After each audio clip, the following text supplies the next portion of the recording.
இன்றைக்கி நம்ம வீடியோவில் என்ன பார்க்க போகிறோம்னா ஜவ்வ அரிசி வச்சு ஒரு ரெசிபி பண்ண போகிறோம். அது எப்படி பண்ணுறதுன்னு பார்க்கலாம். அதுக்கு ஃபஸ்ட்டு ஜவ்வ அரிசி எடுத்து ஊற வச்சுக்கோங்க. நல்லா ஊற வச்சு எடுத்துக்கணும். நெக்ஸ்ட்டு பார்த்தீங்கன்னா தேங்காய் வடை இந்த மாதிரி சின்ன சின்னதாக கட் பண்ணி எடுத்துக்கோங்க. மிக்ஸி ஜாரில் போட்டு அடிச்சுக்கலாம்.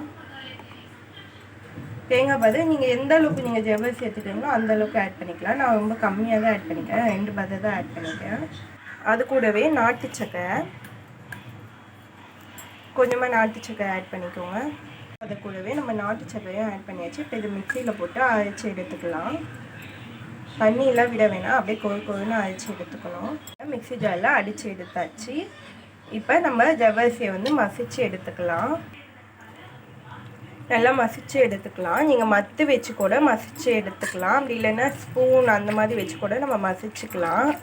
இல்லை கையிலே கூட நல்லா பிசைஞ்சால் கூட நல்லாவே மசியும். ஜவ்வ அரிசி ஊறிச்சுன்னா நல்லா இது மசிச்சு எடுத்தாச்சு. இப்போ இந்த மாதிரி இட்லி குண்டா தட்டு வச்சுக்கோங்க. இதில் நம்ம எண்ணெய் தடவி வச்சுக்கணும். இந்த மாதிரி எண்ணெய் தடவி வச்சுக்கோங்க. இப்போ நம்ம ஜவ்வ அரிசி உண்டை பிடிச்சிக்கலாம். இட்லி பாத்திரத்தில் தண்ணி நிரப்பியாச்சு. இப்போ அந்த தட்டை மேலே இட்லி தட்டு வச்சாச்சு. நல்லா இந்த ஜவ்வ அரிசி உண்டை பிடிச்சிக்கோங்க.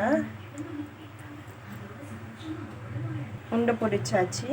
இப்போ லைட்டாக இதில் கொஞ்சமாக ஹோல்ஸ் போட்டுக்கலாம். இப்போது அந்த நம்ம செஞ்சோல தேங்காய் அது வச்சிடணும். பாருங்க இந்த மாதிரி வச்சுட்டு இப்போ இதுக்கு மேலே இதை அப்படியே மூடி விடணும்.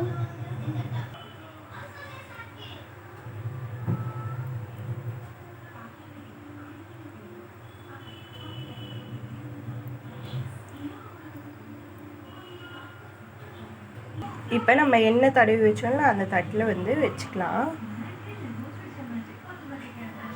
இப்போ இதே மாதிரி எல்லா உண்டையும் நம்ம பண்ணி எடுத்து வச்சிடலாம். எல்லாமே இப்போ உண்டை பிடிச்சாச்சு. நல்லாவே வந்தது உண்டை. இப்போ இதை மூடி போட்டு நம்ம வேக வச்சு எடுத்துக்கலாம். அடுப்பத்தை வச்சாச்சு. நல்லா வேகட்டும். வெந்த உடனே பார்க்கலாம். வெந்துட்டா அப்படி பார்க்கலாம்.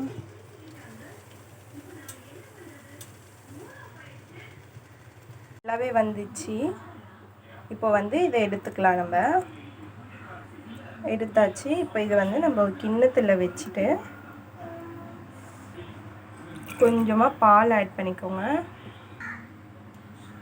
பால் ஆட் பண்ணிவிட்டு மேலே கொஞ்சமாக முந்திரி பருப்பு சின்ன சின்னதாக கட் பண்ணி வச்சுக்கேன். நீங்கள் வேறு ஏதாவது நட்ஸ் கூட இதுக்கு மேலே போட்டுக்கலாம்.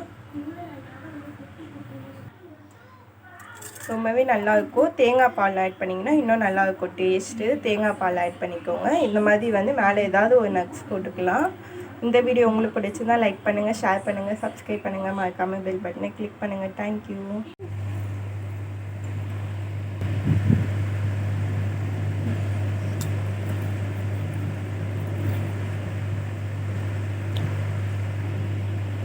இந்த வீடியோ உங்களுக்கு பிடிச்சிருந்தா லைக் பண்ணுங்கள், ஷேர் பண்ணுங்கள், சப்ஸ்கிரைப் பண்ணுங்கள், மறக்காமல் பெல் பட்டனை கிளிக் பண்ணுங்கள். தேங்க்யூ.